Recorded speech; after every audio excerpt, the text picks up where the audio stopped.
So good evening, I'm Sandra Clark. I'm WHYY's Vice President for News and Civic Dialogue, and it's my pleasure to welcome you this evening to tonight's Race at the Crossroads, the first in our series of courageous conversations. We all know that talking about race in this country has never been easy. Fear, anger, distrust, and confusion often go hand in hand with this issue. So what happens? We don't talk about it, or we grouse amongst ourselves, or we wait for it to erupt out of any number of daily happenings, often descending into division and politics instead of right and wrong. Our hope tonight is that we don't have the usual preaching to the choir kind of conversation. We are here to sit together, to learn how to talk about race, and to understand and commit to what we each can do to move the needle. So many of you know that WHYY for its local programming and PBS and NPR offerings, but as your home for public media, WHYY also brings you events like this, designed to engage our community, to broaden our perspective, and strengthen our resolve. Tonight, WHYY is partnering with 3 other organizations that are also committed to community dialogue. WURD, yes? Yeah, okay. Okay, yeah. The American Bible Society, and Philadelphia Media Network, publisher of the Inquirer, Daily News, and Philly.com. WHYY is grateful for their partnership. Our program tonight can be heard live on WURD, 900 AM, and seen on live stream at newsworks.org. It also will be covered for radio, print, and web by WHYY and Philadelphia Media Network.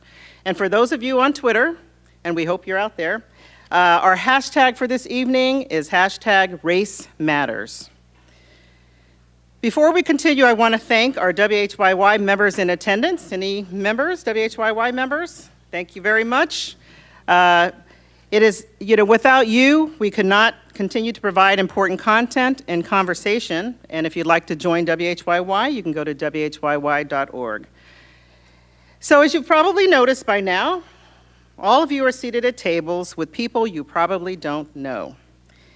You will have an opportunity to speak to each other honestly and safely about race in a moderated breakout sessions after our panel. So we have to be uncomfortable sometimes to be courageous, and we have to be courageous to make change. So I thank you very much for coming tonight on behalf of all of our partners. And here to now introduce our panel is the CEO and President of WURD, Sarah Lomax-Reese. Thank you.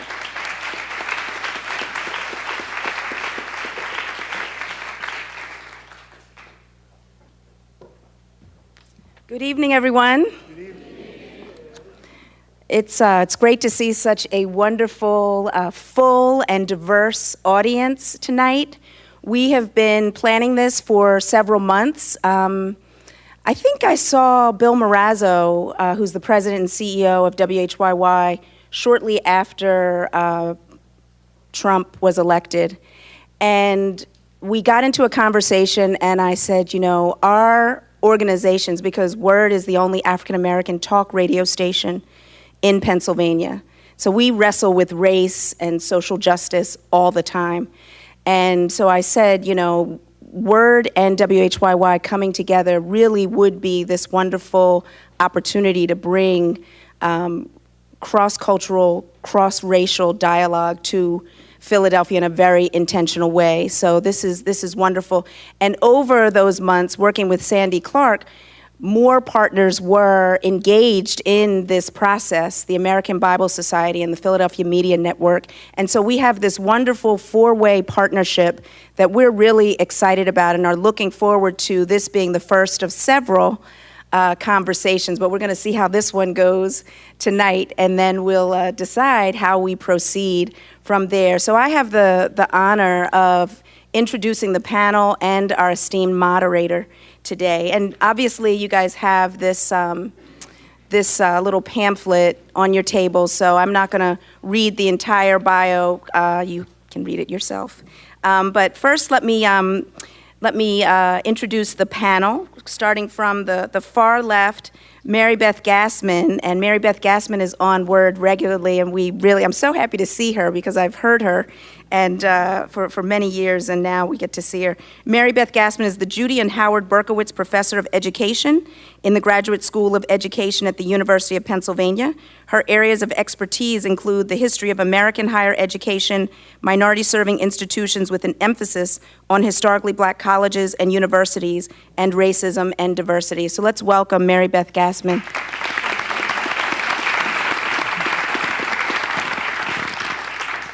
And next to Mary Beth Gassman is my pick for the panel, was Howard Stevenson, Dr. Howard Stevenson.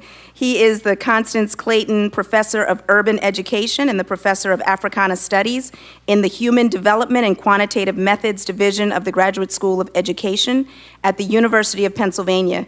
He is the Director of the Racial Empowerment Collaborative at Penn, designed to promote racial literacy in education, health, and justice institutions. Let's welcome Dr. Howard Stevenson. So I'm also reading these bios because we have a whole listening audience that's listening that's not in this room, and they don't have these. So I want to welcome Erin Haynes-Wack, who is our next panelist. Erin Wack is an award-winning journalist focused on the intersection of race, politics, and culture, including civil and voting rights, and issues of inequality and injustice. She is currently the urban affairs reporter for the Associated Press, based in Philadelphia. Welcome, Erin Haynes-Wack. And last but definitely not least, we have Shane Claiborne. Shane Claiborne is a best-selling author, renowned activist, sought-after speaker, and self-proclaimed recovering sinner, in quotes. Shane writes and speaks about the world, about peacemaking, social justice, and Jesus, and is the author of numerous books, including The Irresistible Revolution, Jesus for President, that would be nice, and Executing Grace. So let's welcome Shane Claiborne.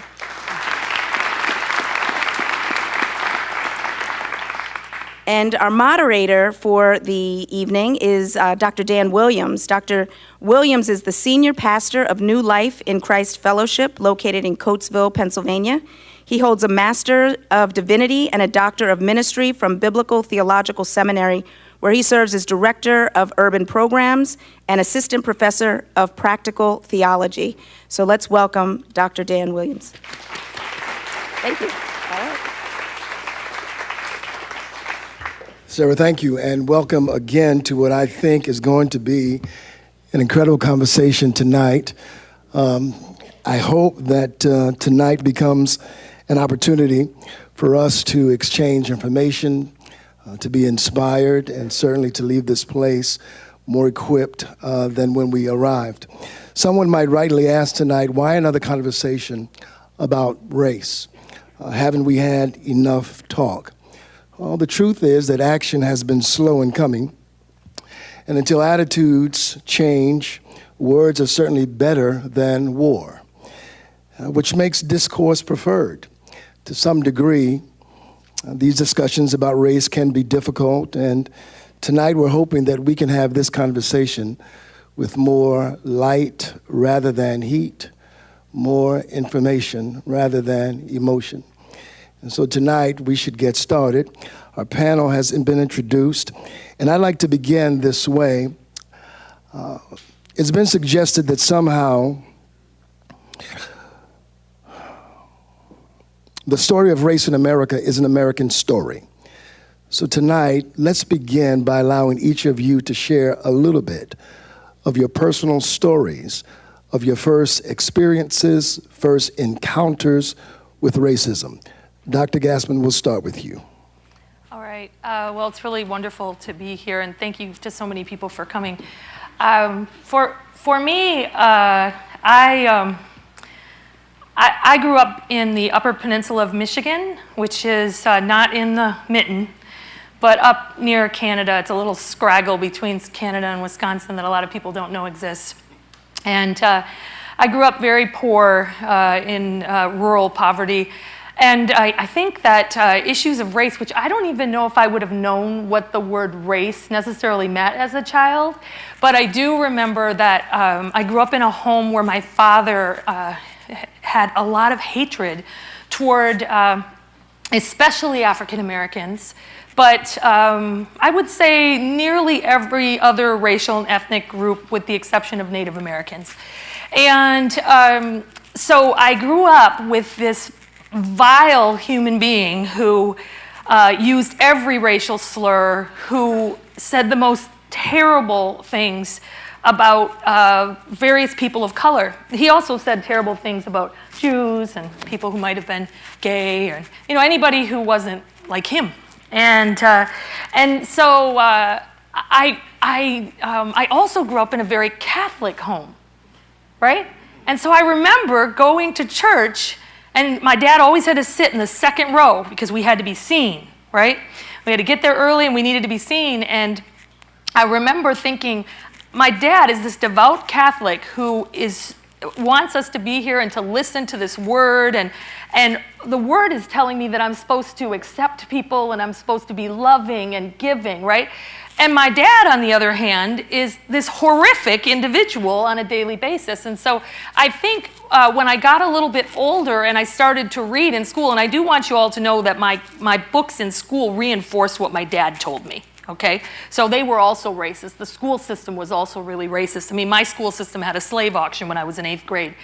And so, and I'm 49, so just let that, digest that a little bit, okay? So we still have them today. And so, what's interesting is that I think when I got in school and I started to read a little bit beyond and started going to the library and picking out the books that they didn't want me to read, then I started pushing back at my dad. And for almost 22 years, I had a horrific relationship with my father, which we can talk more about. But I would say that was all based on race. Excellent. That was all based on my calling him a racist. Excellent. So. Excellent. Thank you.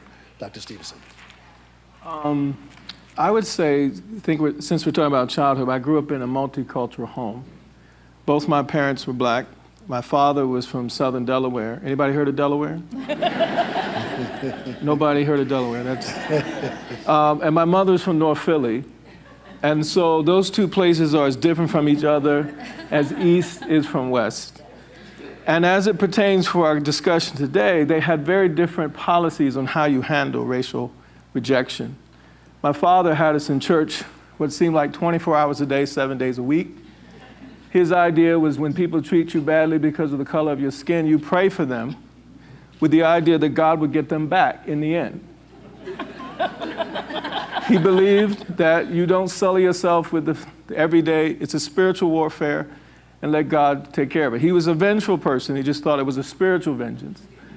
My mother grew up in North Philly, was used to running out of segregated neighborhoods from people who didn't look like her, and she was used to chasing people out of her neighborhood. So it was equal opportunity chasing and running in segregated ways. She was very different. She would get in your face. She would teach us to get in other people's face. So the one example I remember is when I was in 1st grade in Milton Elementary School. I had to fight white boys on the playground. And some of you know my brother, my little brother, Brian Stevenson. He wrote a great book called Just Mercy.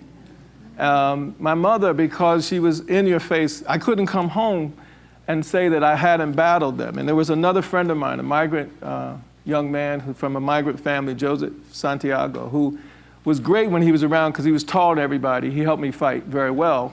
But he was gone after about 3 months of the year. My mother would take my brother at lunchtime and push him over the wall so he could help me fight during those times. And so part of my story about dealing with racism is sometimes you have to pray, but sometimes you have to fight. Excellent. Thank you. Thank you. Thank you. I actually am a Philadelphia transplant, and I come here from my hometown of Atlanta. And to be from Atlanta means that certain things loom very large over your life from a very young age, race definitely being one of them. You learned about Martin Luther King whether you wanted to or not. You worship Martin Luther King for the most part. If you were a black person from Atlanta, you're very proud to be, from Atlanta because of Martin Luther King and for what he was able to do for this country and the world. And so, my mom raised me and my brother by herself. And, she was born and grew up, lived, a good bit of her life in segregation.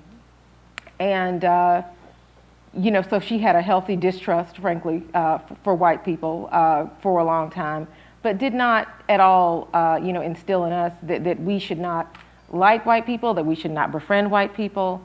And so, my upbringing was pretty mixed. She made a very deliberate decision when I was little to move us. We were the first black family on our street in my hometown, which is about 20 miles outside of Atlanta. And, she understood that, while, we were not better than anybody and nobody was better than us, being in proximity to white people would afford us certain privileges that we would not otherwise have, especially in terms of our education. And she, instilled in my brother and in me that really, there was nothing that we couldn't do. It was just that we would have to work twice as hard to get it. And so she was very honest with us. I can remember, even, from being young about kind of the racial realities, kind of that, there was a separate system for us and for white people, and that we would just have to work in spite of that system. And so that was kind of, how I was raised, but also at the same time, like I said, if, you have the legacy of the civil rights movement, and so, while that definitely gave me, a certain lens and awareness, about racism in America, it also did give me a sense of the progress that was possible for this country, and the idea that, black people and white people could work together to make this country a better place. And so, ever since, I decided I wanted to be a journalist, I knew that writing about race and exploring race was going to be the focus of that journalism. And so it is definitely a privilege, to be able to talk to people just like a lot of you in this room, to explore a lot of those issues and figure out how, we as a country move forward. Excellent. Excellent. Thank you. Shane. Well, I'm Southern too. I can't hide it. I grew up down in Tennessee, and I was, like all of us, I guess, kind of conditioned by the environment I grew up in. I grew up in the church. I also grew up in a town that was quite segregated, but I didn't really have the eyes to see that.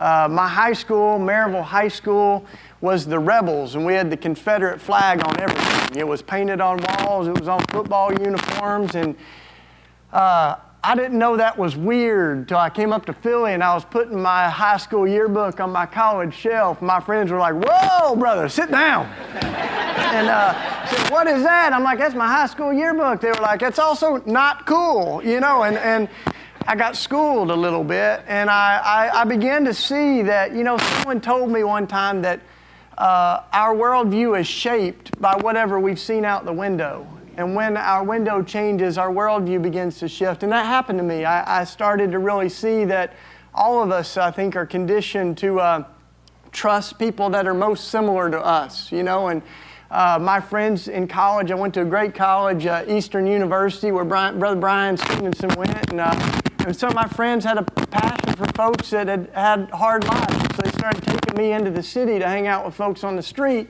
and I was so nervous that someone would hear my Southern accent and mug me that I hid my credit cards in my dorm room, and while I was downtown hanging out with folks on the street, one of my colleagues broke into my dorm room, stole all my credit cards, and went shopping. And I thought, the folks I had been conditioned to distrust, it was all ungrounded, and all the folks I had been conditioned to trust, it wasn't that simple. So I've been living on the north side of Philadelphia in Kensington for the last 20 years. I've been leaning in and listening to my neighbors. I think that my worldview is richer because of the diversity of friendships that I've been privileged to have. So I've been listening and learning for 20 years. Excellent. Appreciate it. Let's move into another area, this idea of leaning in, because to some degree, believing that the black experience is different from the white experience is really going to be the beginning of changing at least white attitudes and perspectives. How do we get there if white people don't believe the real life experiences of black people? Anyone can respond to that. Well, as someone who's white, the way that I would respond is that I I'm constantly telling white people to believe when let's say, when African Americans or other people of color tell you that they're going through something, that they're experiencing something, that something is prejudiced or racist, hurtful, right? I'm constantly telling people, just believe them. And what I think is really interesting is this idea that we wouldn't believe people. Because as whites, if something happens to us, we want people to believe that it happened. And if they don't believe us, we would be really, really angry. But most of the time when you're white, people do believe you. They believe you. They take your story for granted, that it's true. They don't question it. And so, one of the things I guess that I say quite often to people is, why don't you believe people? What is it that makes you not believe? Is it that you're faced with the reality that these things are actually happening and perhaps you're not doing anything about it? And lately, in recent months, I've been spending a lot of time talking to white people about how dangerous their silence is when it comes to all these racial issues. I mean, we white people have got to speak up. We can't sit here and pretend that these things are not happening. I mean, so many of our ancestors have done that. And we've got to stop. We have to stop. So for me, as someone who's white, I feel like it's an obligation for me to be constantly challenging other whites and saying, why don't you believe? What is it about it that you don't believe, and why, and where does that all come from? Excellent. Who else wants to weigh in? I would say, really, it starts with being open to the idea that, being open to other people's experiences that are not necessarily similar to yours, right? I mean, you are not, yes, you may be a white person who has never had a negative exchange with a police officer.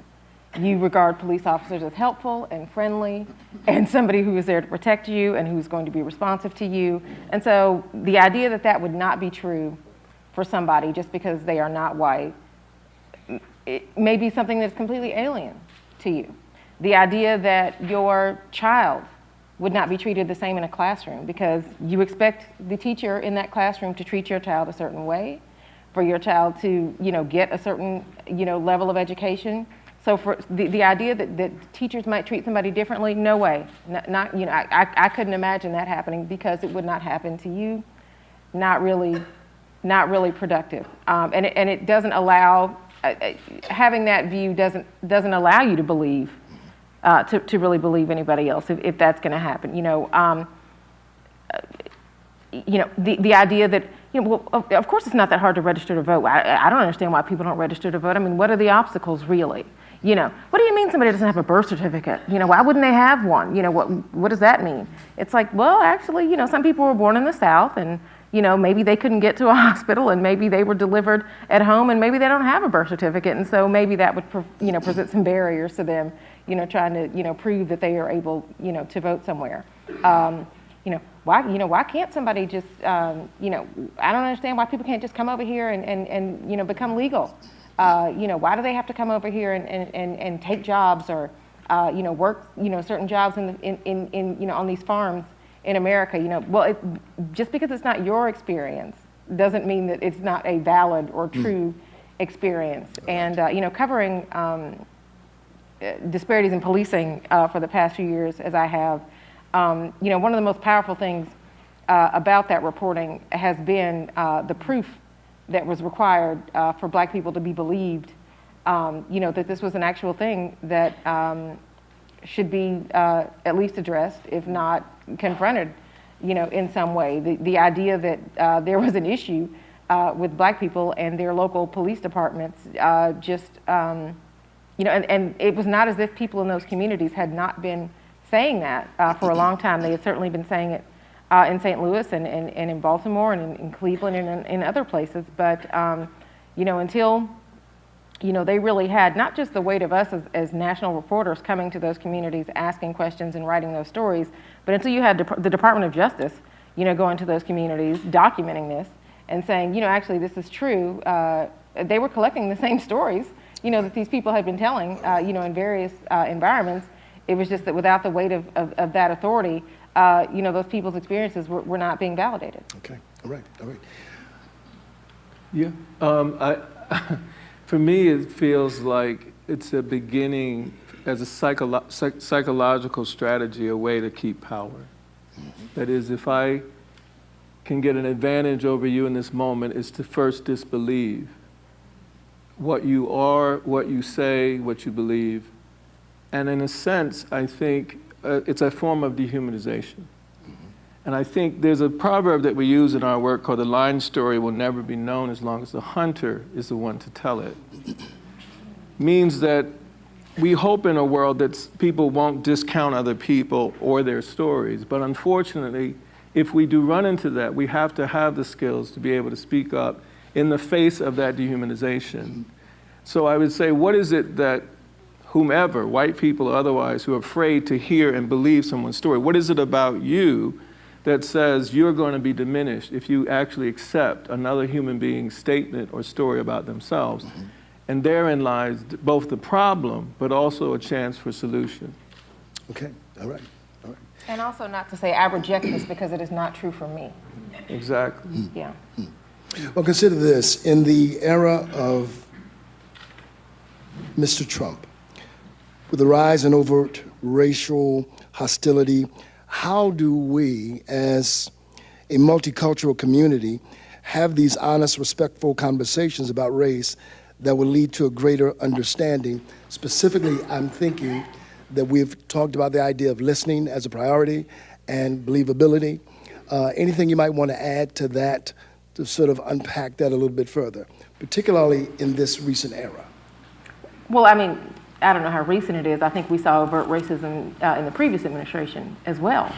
You know, but what I think, regardless of who is president, I think that it is very important, you know, to remember that we are all each other's fellow citizens.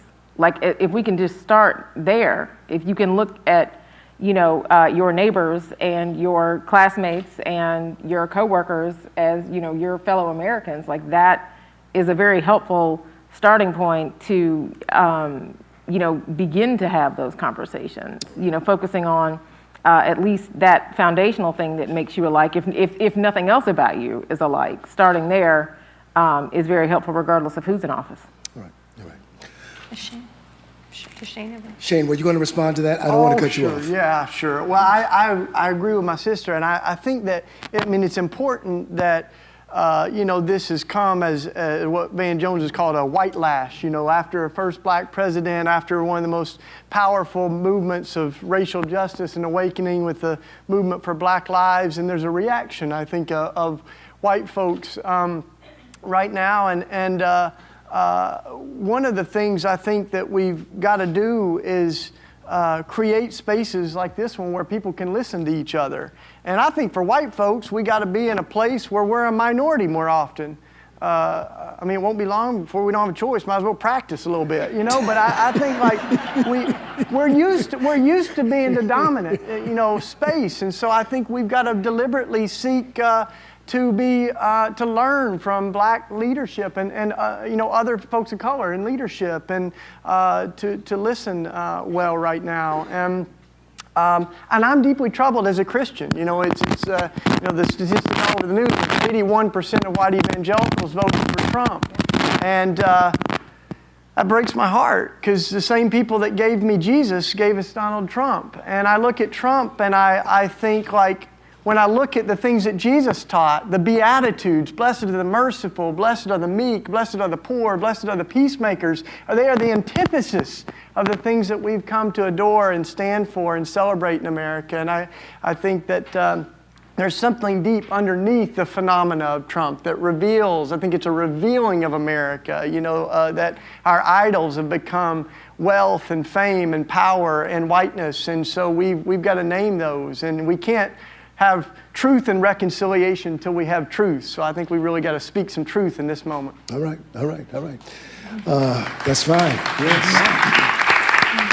Dr. Gassman, this question is for you, and all of you may feel free to respond as well.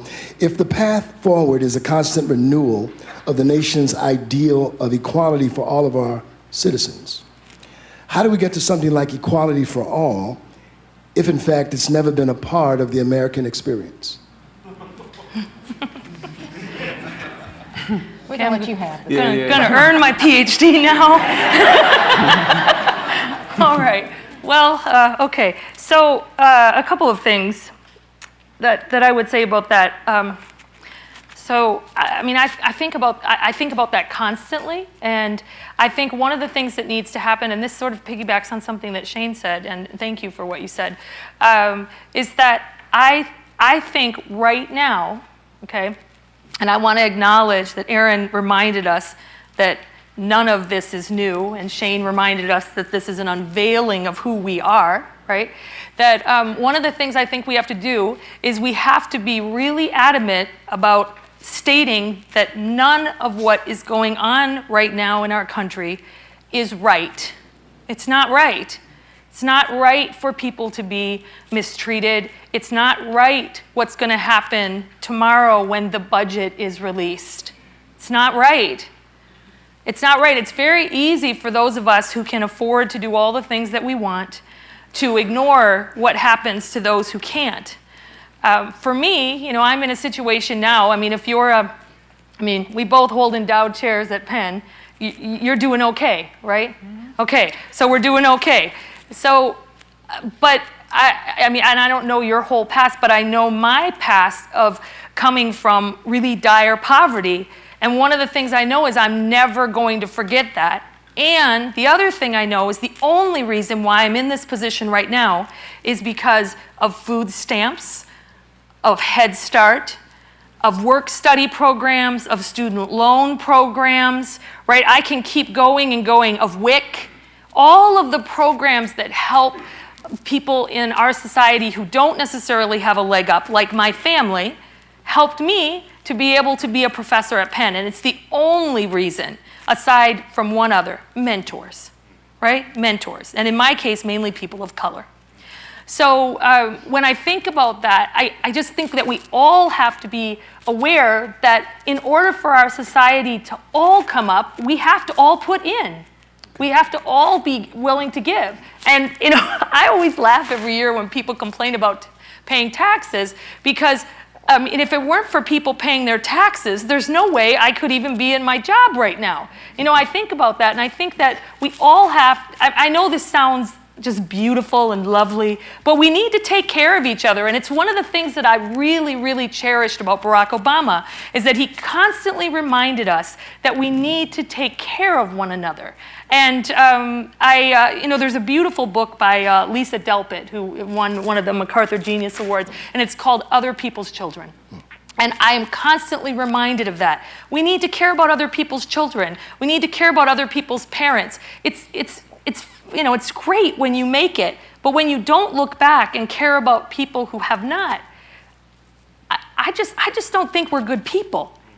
And in fact, we're just perpetuating the racist and classist systems that continue to keep so many people down. So I think we all need to step it up. We all need to sacrifice a bit. We all need to give a bit. And that's how you can get, and I would use the word equity and not equality, but that's how you get equity. You gotta, you know, you gotta give. And sometimes you gotta give something up.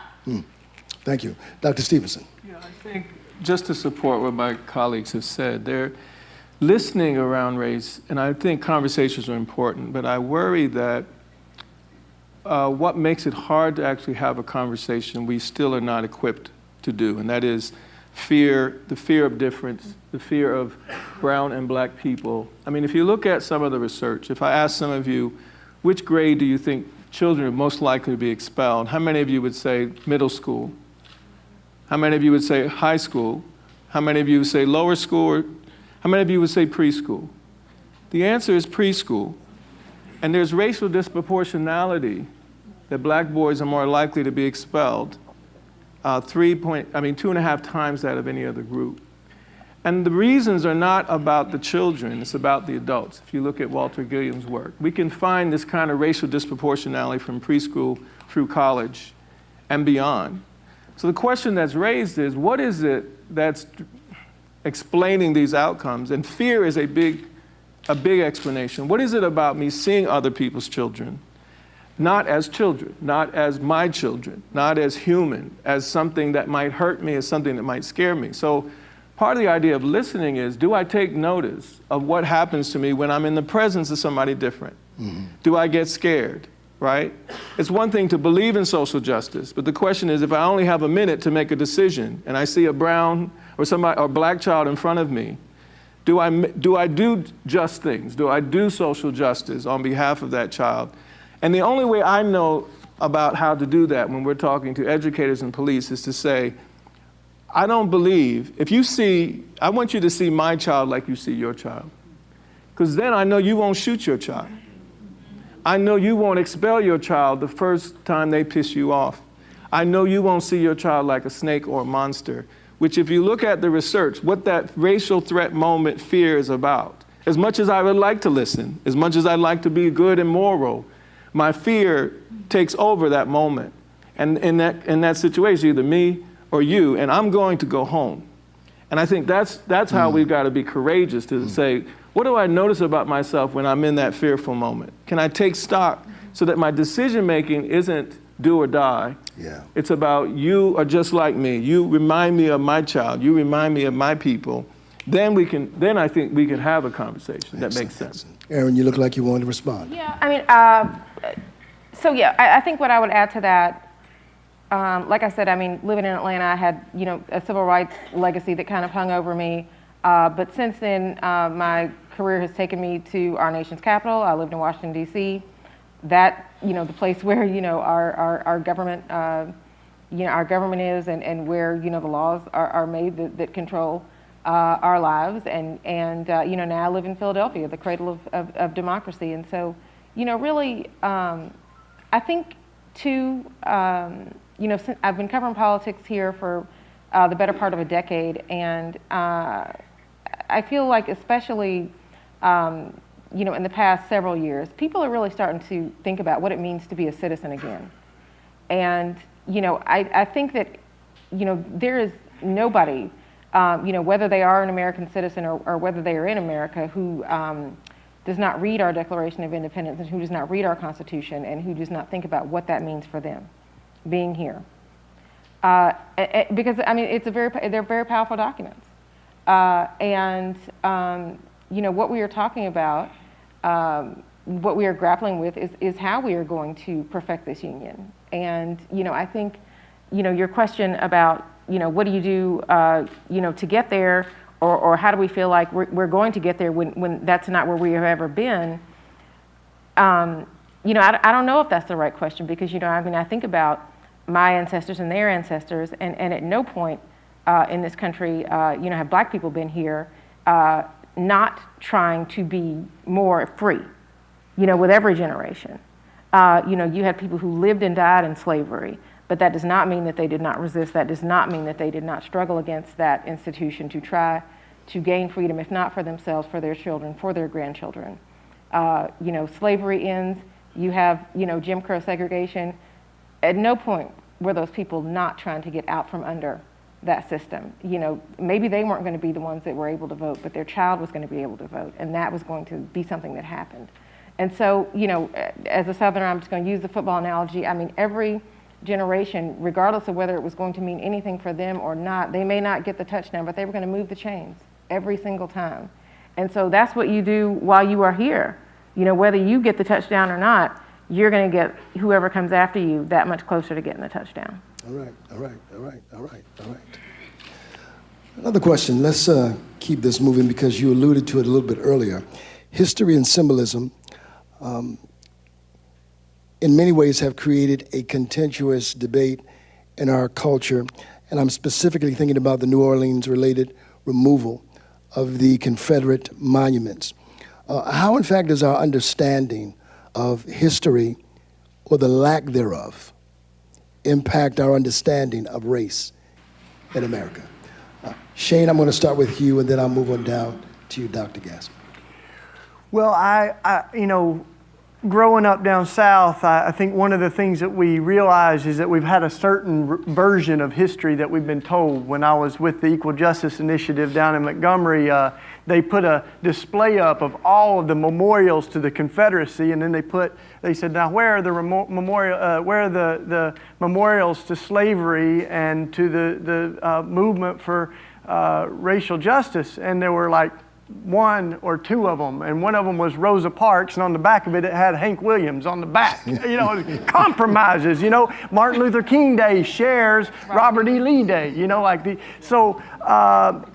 I think, Brother Brian is right when he said that we won the movement for civil rights, but we still haven't won the narrative. And the narrative is still that people of color are lesser, and I think until we have the truth about history, we're going to continue to live in the residue of that racism. Like you go to places that have had major injustice, but there's memorials everywhere to the Holocaust, to the apartheid, and we want people to remember history and the wounds of it, because we can't heal those wounds until we recognize them. So I think that's why putting up memorials to lynching and to slavery and to remind us of the horror that we're capable of. That's the only way that we can move forward, is by recognizing where we came from. Excellent. Dr. Gassman, you respond as well. I know you wanted to say something about that. Well, as a historian, which is the way that I'm trained, I would say that there are a couple things. One, I think that we do an incredible disservice to all of our children across the country by not making history come alive for them. That's one thing. I feel really, really privileged to live in Philadelphia, and that my daughter went to Philadelphia public schools K through 12 and had mandatory African American history. Right? I mean, very few kids get that. And so my daughter, who's 18, knows more about African American history than most adults that I know at this point. I help a little, right? But the other thing that I would say is that, and Shane, I'm really glad that you brought up, for example, the Apartheid Museum. So for years and years, I think I've taken almost probably something like 700 people to South Africa over the past 12 years, and students. And one of the things that I think is really, really important when we go there is for them to visit the Apartheid Museum. And what's really interesting is each time we visit, the students that I take of all different racial and ethnic backgrounds, what I love is that there's a special exhibit in the Apartheid Museum called American Apartheid. And the first thing, and the students get really mad. A lot of them get really mad because they're like, why is that in there? Why is it in there? Because it's very easy to go to another country and tell them how terrible they are. But what they find out is that all the same things happened here. And in fact, we invented some of them, right?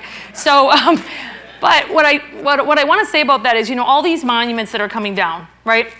So, and I was saying this to Howard, I would like, if we're going to take those monuments down, which I think is fine, I would like us to put them in a museum that helps people to understand what American racism is.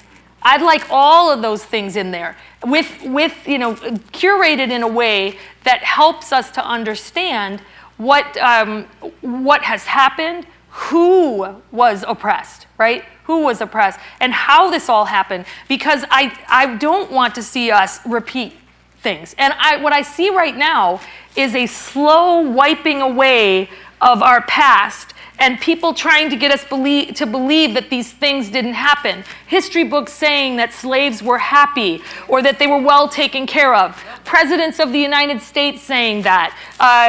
People who are in charge of HUD saying that. Our Secretary of Education making comments like that. What's happening, it's in quote, a whitewashing of American history, and it is hurting all of us. And I think one of the things that I really, really respect about Jewish Americans is that they always say, never forget, right? Never forget, never forget. Well, we can't forget, and that's the only thing I'm worried about with all of these things coming down. Let's put them somewhere and make sure that everyone knows that we had this past. And wouldn't it be wonderful if it was a past? It's not, right? But wouldn't it be wonderful if it was a past and we could look back and say, we were there, but look where we've come. And so I think that's, you can't forget your history. You just can't. Absolutely. What we have to do at this moment is we have to take a break to shift gears for a minute. Those of you standing in the back, you're going to be able to form your own small groups. For those of you who are listening in, we want you to continue to listen.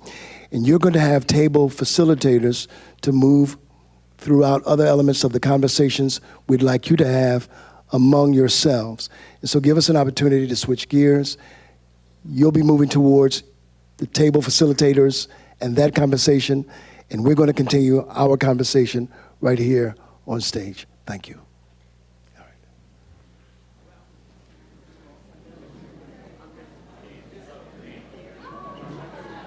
Remember me.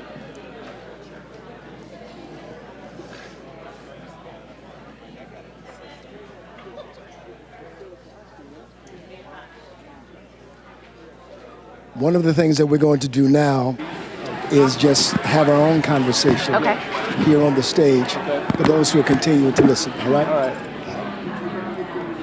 You need a chair, man? I think that'll help. Sit down with us, yeah. So I get to sit down, It's hard standing up. and we get to continue. Is this this, is this live on the? So right now, we still have people who are listening. Okay. They're a part of this conversation. And while the larger audience won't be able to hear you, everyone who's live streaming and listening will. Okay. And so far, I want to say that I think this has been a great dialogue.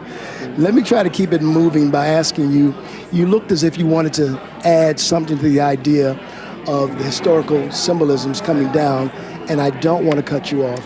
So Aaron, how did you want to respond to that? Well, you know, what I was going to say, I think, the key phrase in your question was, the lack thereof. Mary Beth talked about never forgetting.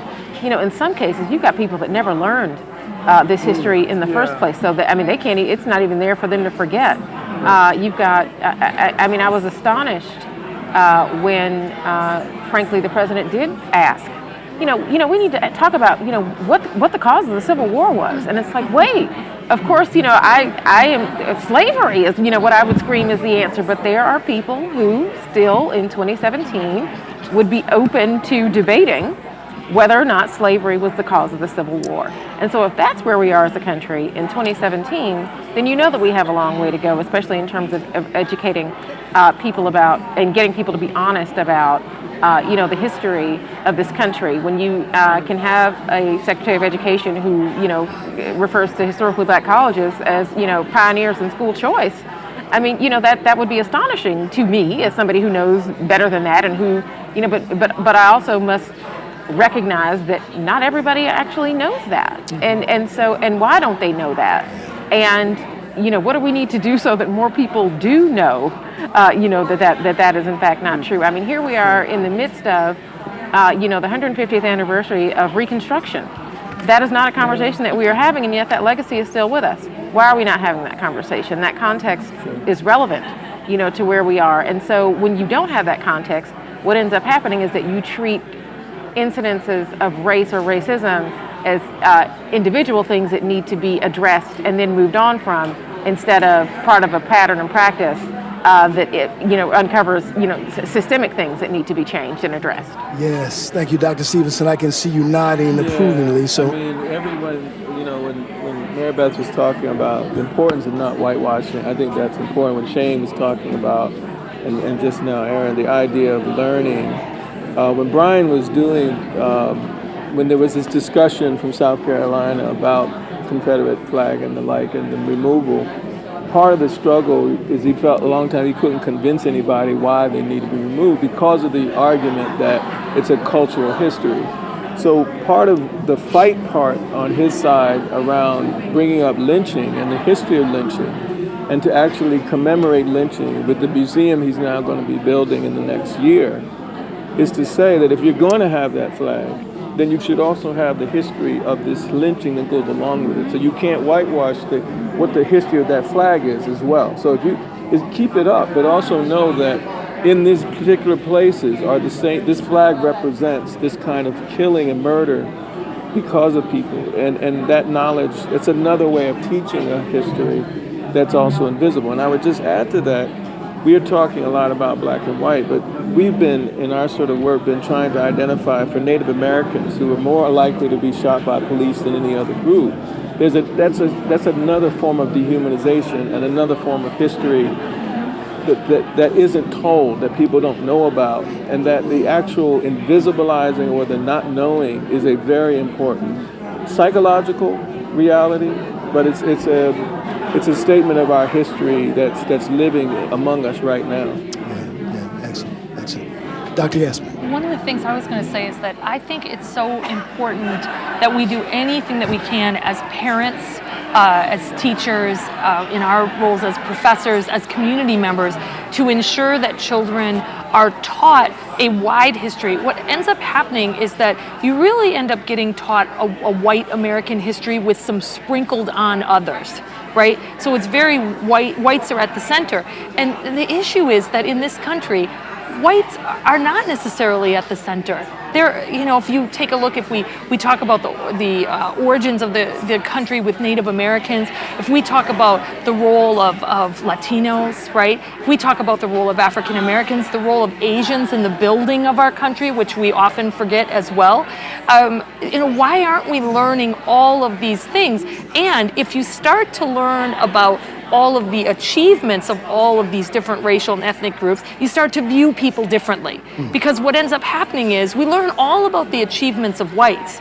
And so we view whites through that lens. But if we start to teach kids, and I wish there were more ways that we could teach adults. I wish people were more interested in that. But if we start to kind of change that narrative, and we can do it as parents, right? As students can demand that. Not only college students, but high school students, even elementary students can demand that they get an education that is actually representative of the country and not just centering whites as kind of the dominant force. And I just want to add to what Mary Beth said just then, because I think she made a very, very important point.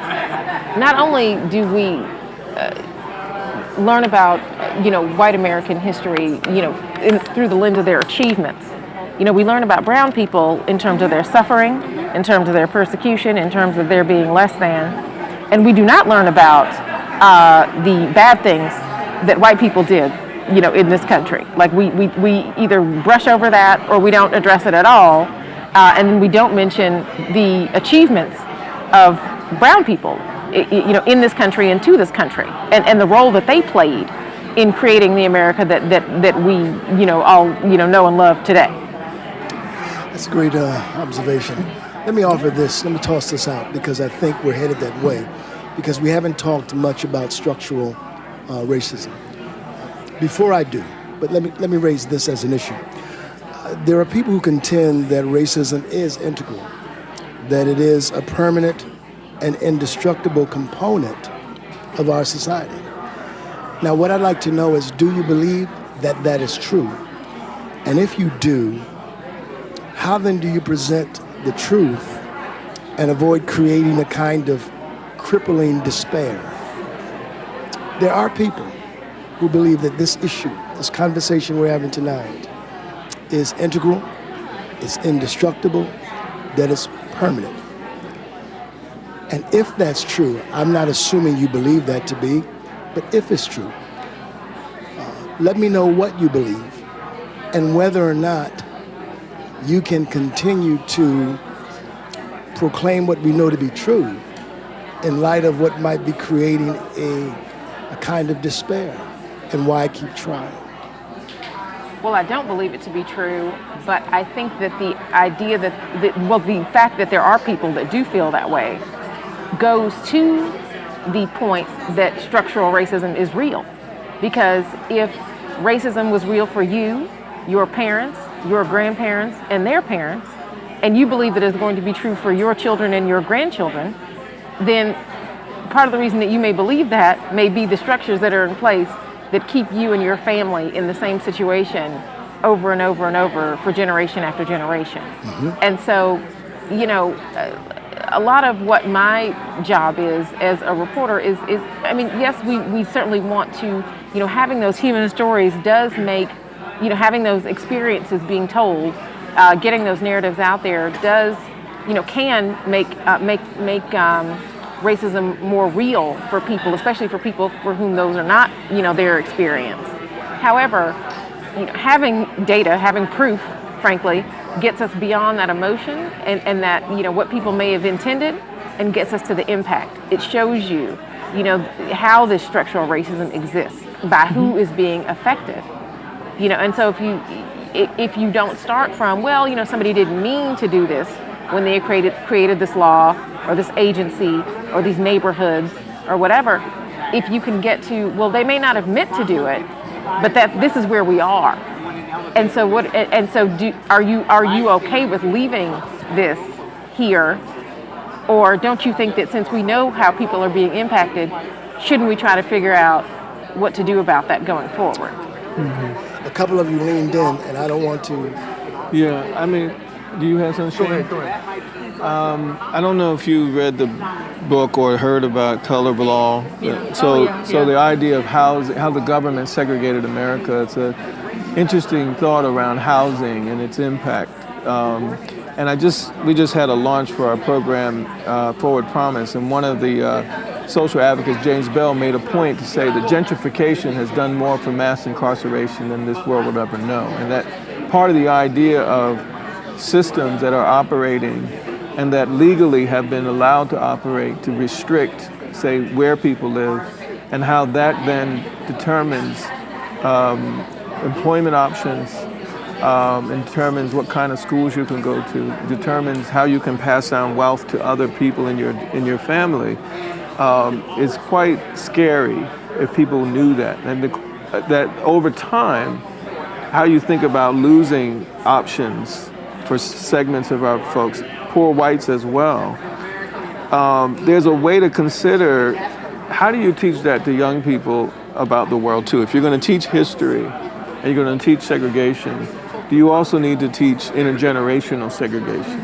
And that your government is complicit in setting up a world that is the way we argue and fight now that was quite structural. And I think that's a lesson for young people, very different, in additional to learning about white, black, brown, but also how this was all set up, right? And can we have courageous conversations, I guess your point is, without considering it?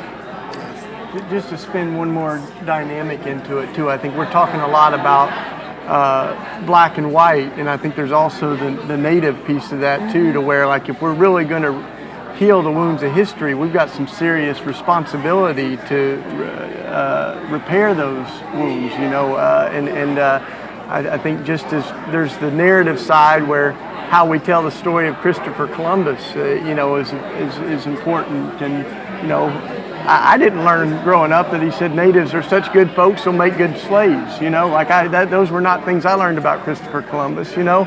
So I think there's also the side that like a lot of folks want to move to a post-racial reality, but the fact is our CEOs are not there and the police are not there, the institutions aren't there. And so I think if we're really going to heal the wounds of that, you'll see it.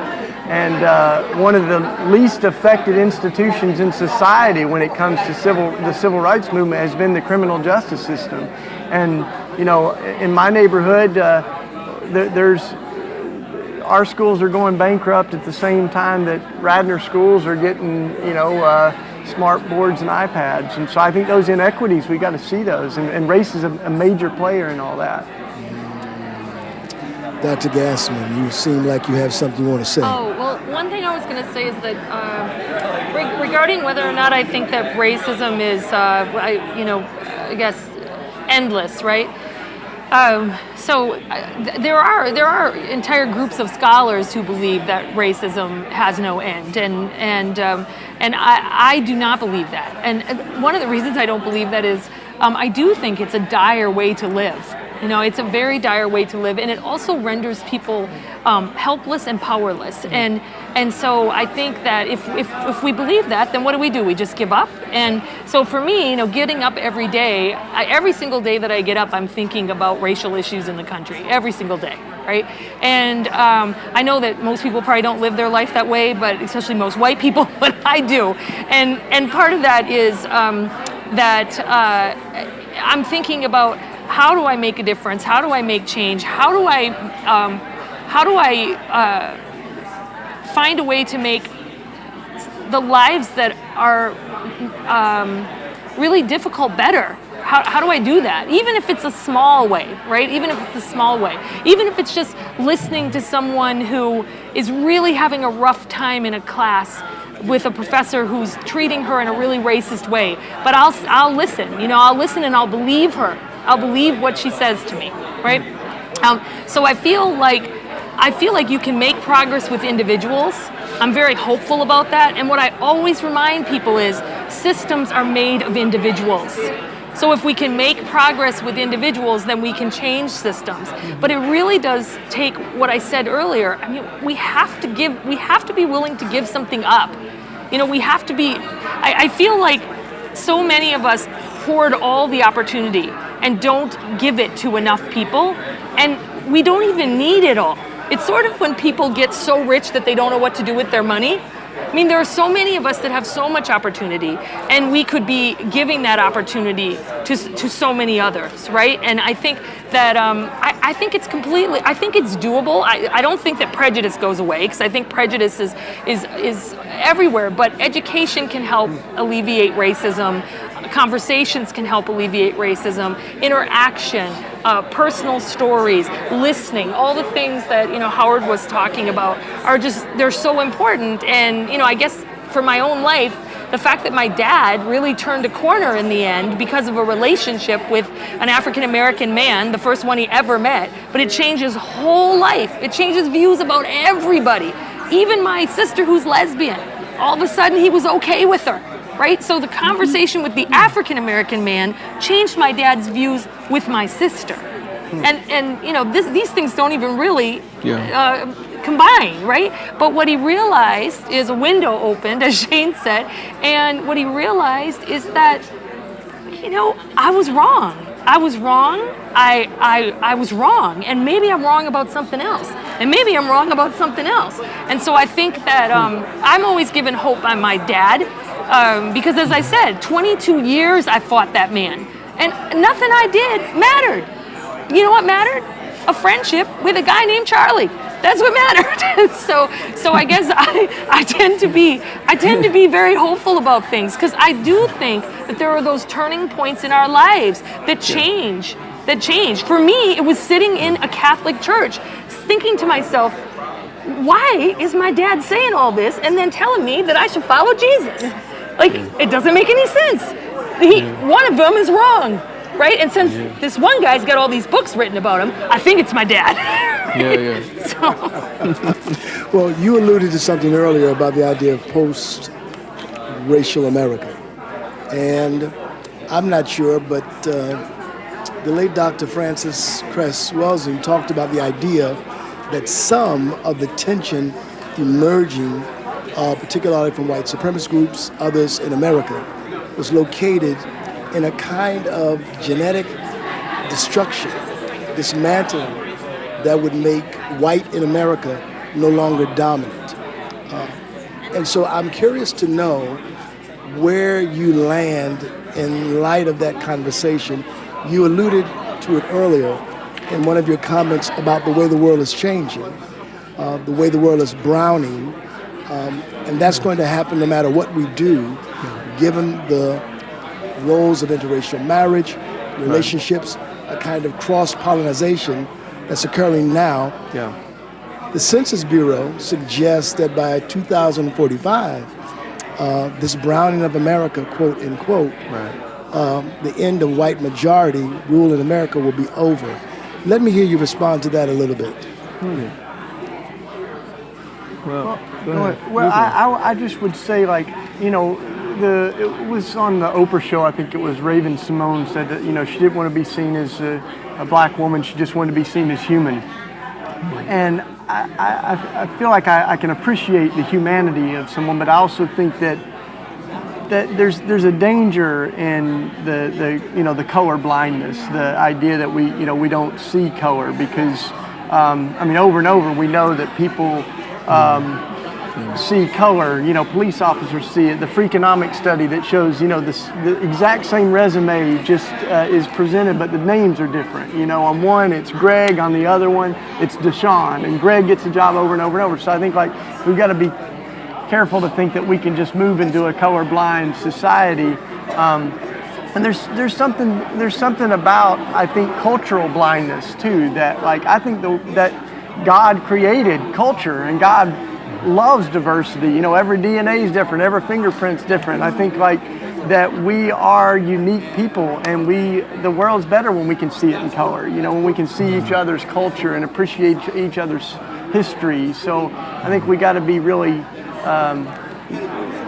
careful about this idea that we just want to, be blind to that. We've moved on from history, and we got a lot of work to do before we can say we've healed those wounds. Howard, you're going to say something, I think. Yeah, I think Francis Cress Welsing's work, I think, is powerful and controversial, and I don't agree with all of it, but the part that I think makes sense, and this comports with the racial threat research, that is,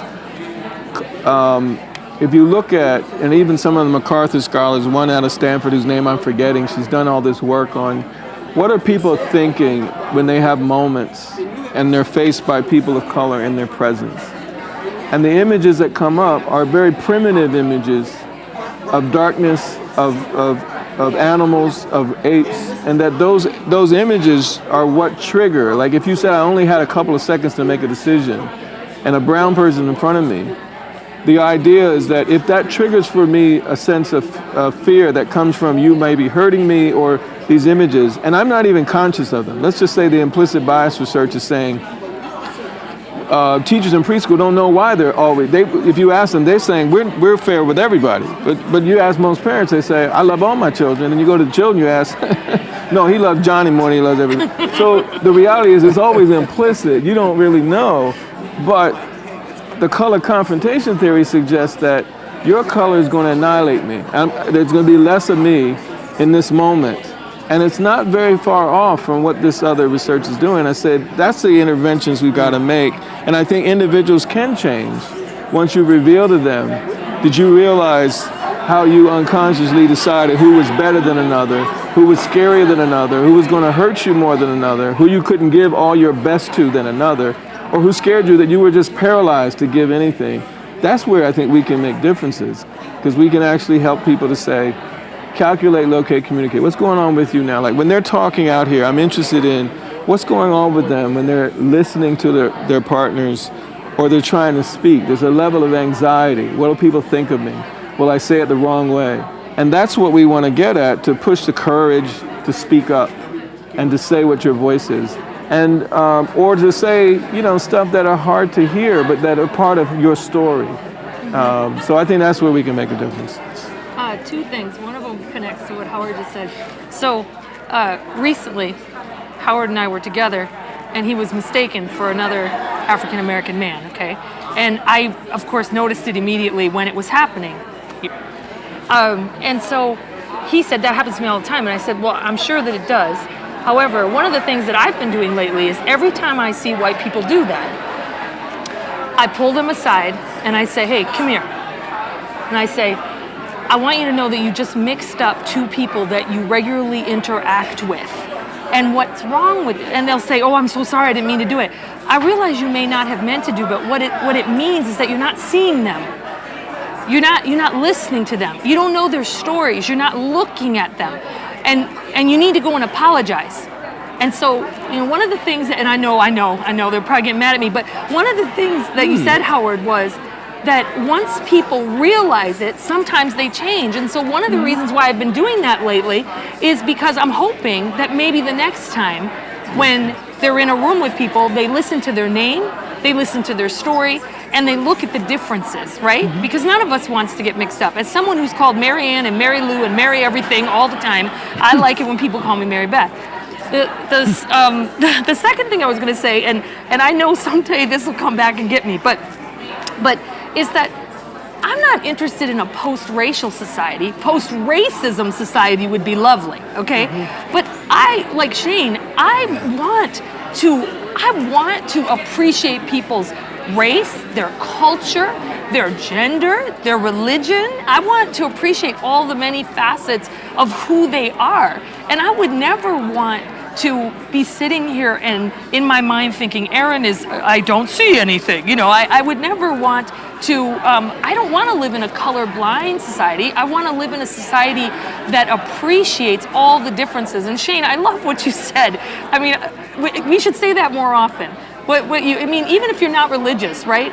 That God loves diversity, fingerprints and, all of these different DNA, right? None of them the same. I mean, what a powerful thing to say And so we should be appreciating all of these differences that we have instead, and we need to do this within racial groups too, right? And within genders. Because one of the things we talk about in our community is we talk about harmonizing without homogenizing. You know, and I think that's the beauty of harmony. Right. It's like I love that. oneness doesn't mean sameness. Right. You know, unity doesn't mean uniformity. Right, Like we right. actually are rich in community Right. and with different voices and harmony. Right, and we have to get more people to understand that, and to see the beauty and the differences in all of us. So post-racism, that would be great. We're not anywhere near there, but post-racial, I mean, I think race is an important concept in our daily lives. Right. And definitely, you know, to your point, Mary Beth, and Howard, to your point too, you know, the fear, well, a lot of the history of this country is about what white people do when they feel threatened, but whether they are being threatened or not, when they feel threatened by brown people in some way.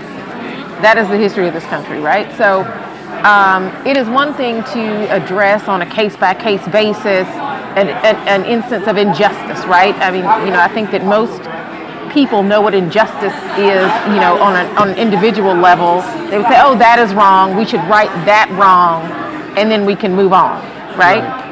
But when you are talking about equity, giving people an equal playing field, you know, that means, whoa, well, if this person is going to have what I have, then that means that I maybe have to lose something for that person to get something. I'm not comfortable with that. And that also has been the history of this country. So that's a great segue, because what you're describing, Howard, I've heard you talk about the element of fear. To some degree, the application of racism, racist attitudes needs power in order to be applied. And so you're talking about a sharing of resources. Absolutely. I mean, we saw in this past election, we've seen polling that showed cultural anxiety was a driving factor in a lot of people's decision last November. And you ask most of those people, they would say, no, I am not racist, but I felt my way of life was being threatened, and I made a choice based on the preservation of that, and not thinking about my fellow citizen, my neighbor, my postman, whoever in my community, that may be different from me, who I feel may be encroaching on my way of life, or who may be a part of the changing America that I see, that means I'm kind of losing, the America that I knew or that made me comfortable. Howard, you look like you wanted to. Yeah, I mean, I was thinking a lot of things as Aaron was talking about, the invisibilizing, that the fact that we don't hear anybody's story is part of the problem, right? And I think when you started out and saying that people are dismissing other people's stories, I still think of it as the beginning of a dehumanization. It says, I'm better than you. I have the right to think that your humanity in this moment doesn't count. I remember a story where we grew up, and also very poor, but we lived in a neighborhood where my mother would say, you don't come home if somebody calls you a name. You don't come home without having told me you responded to that. And we had neighbors who were down the road a piece, who were a white family. And we used to fight with them all the time. And I remember that hostility that we had to protect ourselves. One day, the mother of that family, and she had maybe 8 kids. She came over and asked my mother for a cup of sugar because she couldn't feed her family. And that shifted our sort of view about them as enemies, because she broke down her own stand. Because she had taught her children very similarly, don't you come home, you fight too. But when she had to break down and ask my mother for something to help feed that family, it shifted, it created a new story for us. And the narrative meant we couldn't think of them the same way. We couldn't look at them the same way. So the idea that you would keep somebody else's story from being believed or told is a violence. It's a form of violence. And I just think that we have a lot of places to go. And even when we look at the health issues of poor whites in this country, which is a story that hasn't been told, the fact that we don't know that Native Americans have been killed more than black folks by police, those are stories that are part of a violence that some people should be angry about, even if we might argue taking it out against people who are different from you is not the strategy to help you get to, for people to hear that story. And I think that a thing that may actually, that has come out of kind of this divisive and acrimonious political climate is that you have white folks who are not being believed by other white folks. Mm-hmm. And you've got a climate where, people are, choosing their own facts, and rejecting facts that they don't like, and you've got white people that are alarmed by this and are feeling aggrieved by this. And so are beginning to kind of conceive of, for the first time, what it feels like to not be believed by a white person.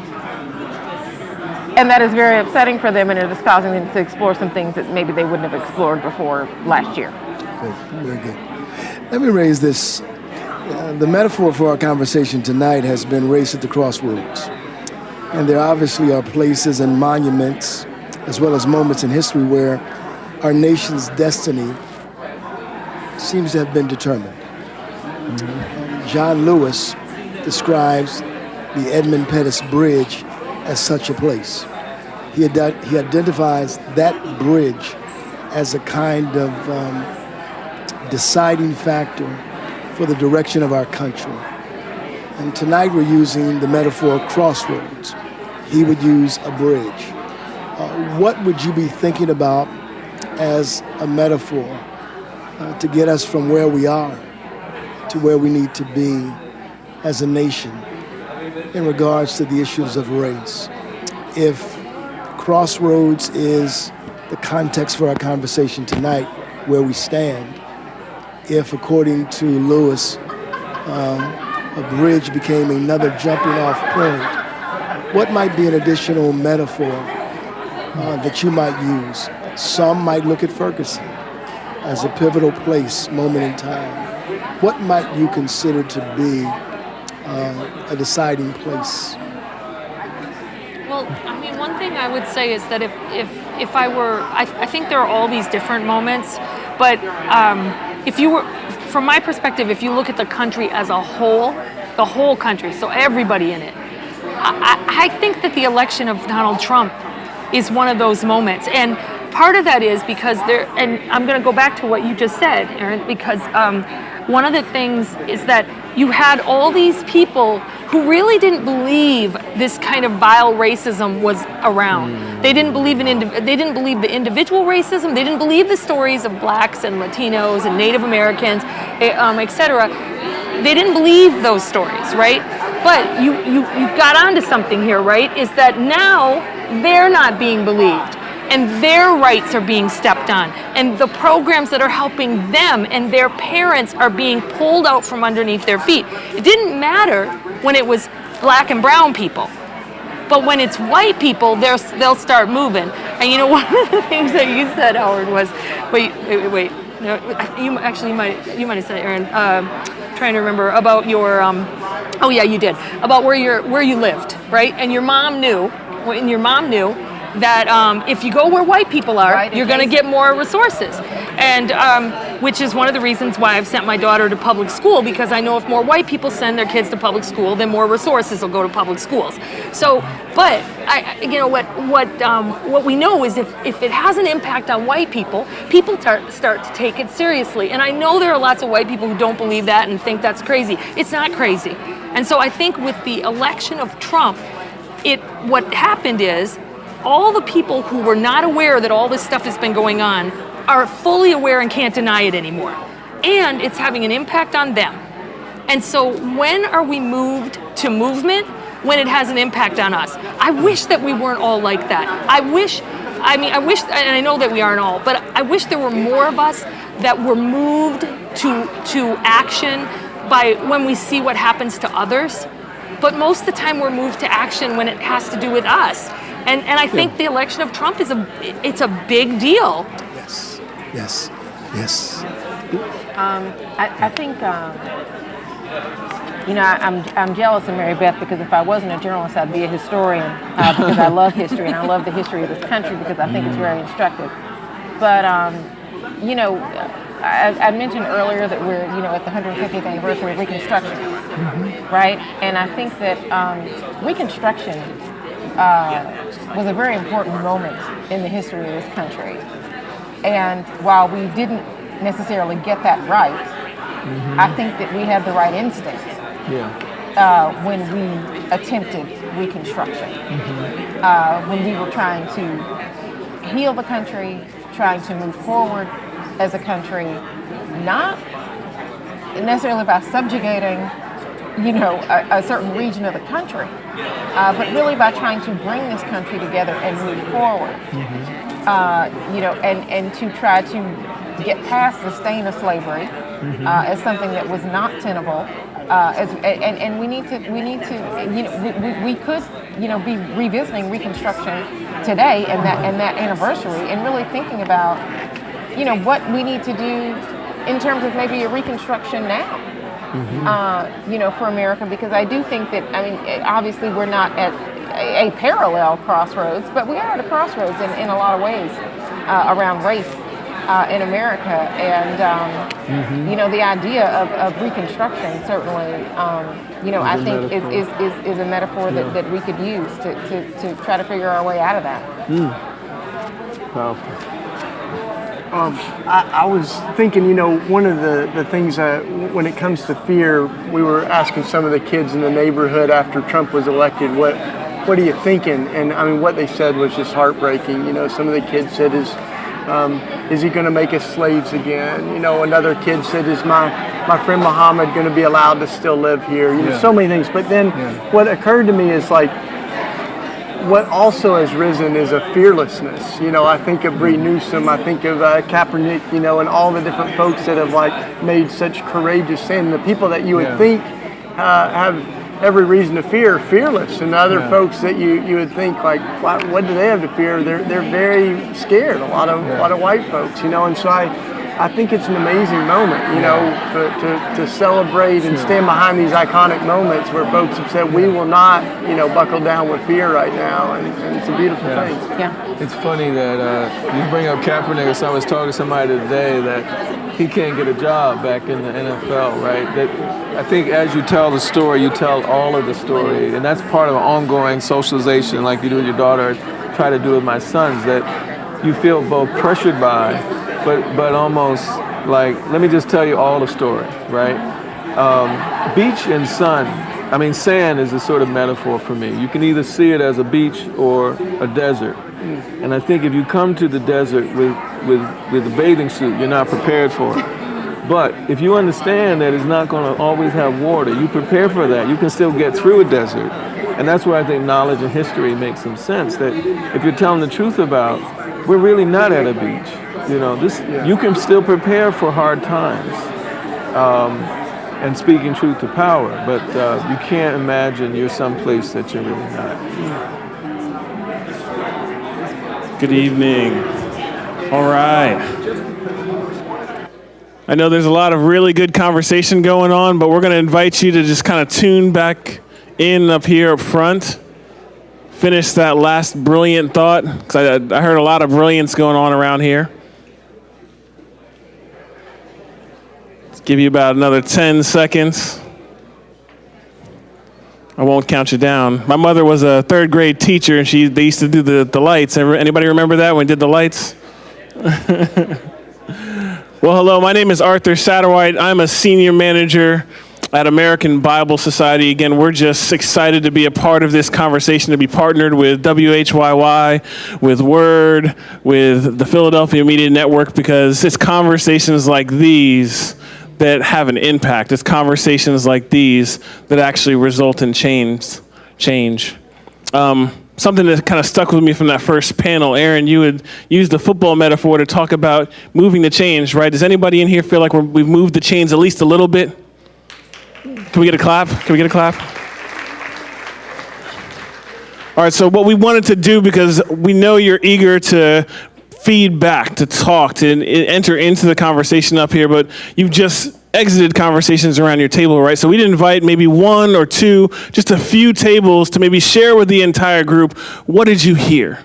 What were you talking about around your table? And there's some mics going around the room. If you want to be one to just share, just raise your hand and we'll get a mic to you. And we just ask you to be brief.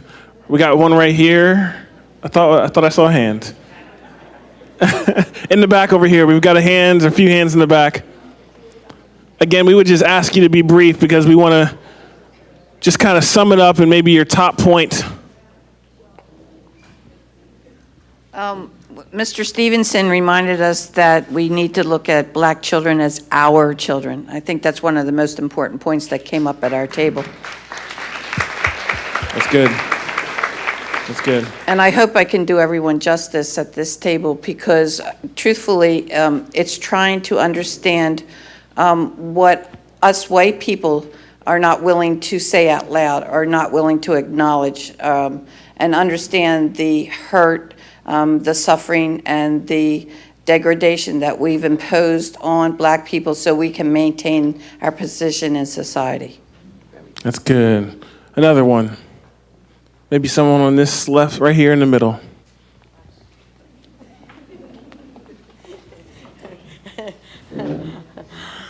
Hi. We had very good conversation here. It was commented how well we were speaking together. And I just commented that we were all grown-ups. And because we're all grown-ups, we can do this. But I want to say, I didn't know that there were white people who actually felt the same way that I feel, in that if they go to a certain neighborhood, they feel uncomfortable. And it's the same thing with me. So that's something we have to work on. But one of the encouraging things that I said that I noticed was that in order to form a more perfect union, we the people, and this is the beginning of being able to form a more perfect union that includes everybody. That's good. Maybe one more on the left side over here. Somebody.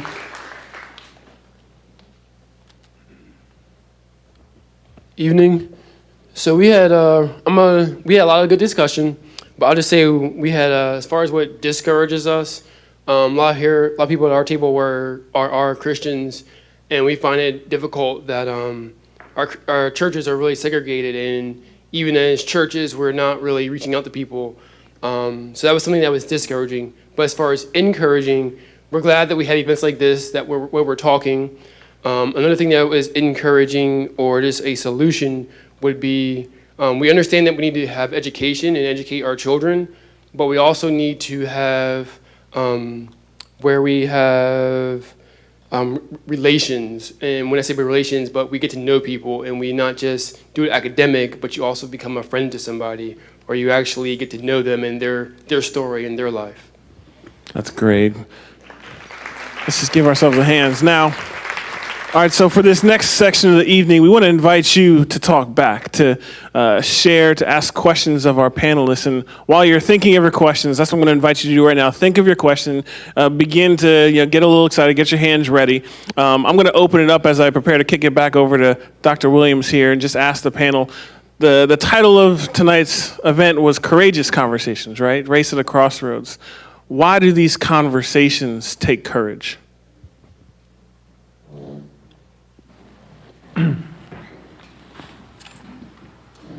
Well, let me say, I think courage, in the way I would define it, is what it takes for you to even get to the place of having that conversation. So I'm interested in what you all were going through before you decided to speak, before you formed in your head. Did you notice anything about yourselves? Did you notice anything about your bodies, what your body was doing? Did you rethink over and over again what you said? Did you say exactly what you wanted to say? And these take about 10 seconds, 30 seconds.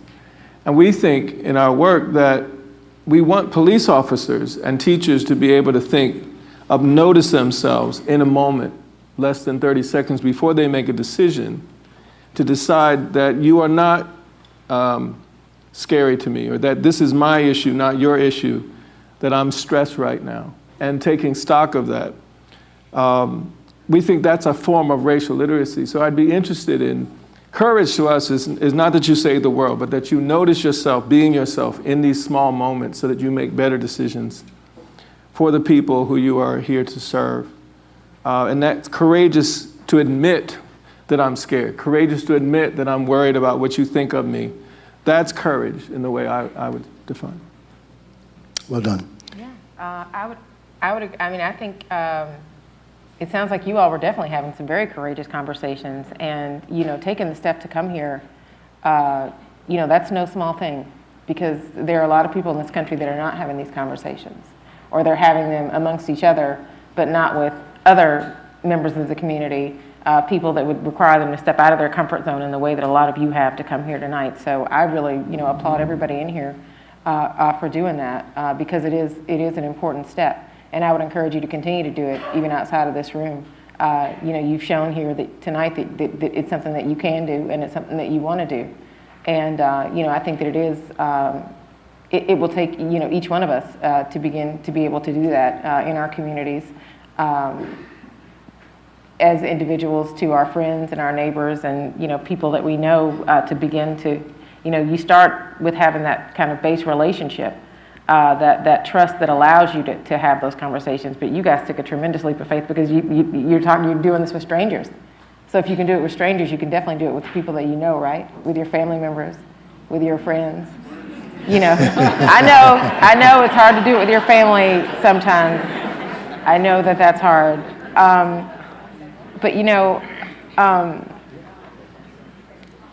I think but the reason that we don't do this more. The reason that we're not better at it is that we don't do it enough. When it comes to talking about race, practice really does make perfect. And, there are some parts of America where people wake up thinking about race and go to bed thinking about race. And there are other parts of America where people don't think about race at all. And if you have a social media account, you know that this is true. You've seen it play out on your timelines every day, all the time. But if you can make those relationships, you begin to have those conversations, and those conversations are important because they lead to action. This woman in the back talked about, beginning to conceive of seeing a black child as her child. Well, if you can see that, and if you can talk about that, then maybe you begin to act on that in your community, on your social media page. Maybe you begin to talk to somebody else. Well, what can we do to deal with this in our community? And a lot of, the action, that resists racism in this country does begin with conversation. So don't think that just talking about it is not important, or that that's the end of what happens in terms of what you can do. Thank you. I can tell when someone has, when they want to say something. Shane, I see you. To say is, I think that it's beautiful to realize that we all bring something to the table, and it takes humility to realize that we can learn from each other. And a buddy of mine says that faith is believing despite the evidence and watching the evidence change. And I think there's people that are believing, by showing up, you're believing the world can be different than it is right now. And after every before every social movement has happened, it's been said, everybody said it was impossible. And after every social movement, everybody says that was inevitable. I think part of it is that we're showing up. We want to be a part of not just telling history, but making it. And it's a beautiful thing to be a part of conversations like this. Well done. I know that there is an opportunity now for you to raise questions to our panel. And what we need you to do is simply raise your hand high, and we'll get the appropriate workout, getting the microphone to you. And thank you. This is for Mary Beth. When you were talking about your father, you said that he disliked people of color. The only people he was okay with were Native Americans. And I'm really curious about that. Were there Native Americans who he knew, so therefore he had a relationship, so there was no need to see them as other or something? They were the only people of color that he ever met. We lived right near a reservation. So, that tells you something. One of the things that I mentioned earlier while you were all together is that I was asked if I thought that racism is permanent, and I'm one of these people who doesn't think it is. And the reason why I don't think it is really has to do with my father. And at the end of my father's life, about 5 years before he died, he had a massive stroke, and we had to move him to Tennessee, which, unlike the Upper Peninsula of Michigan, Tennessee has black folks, okay?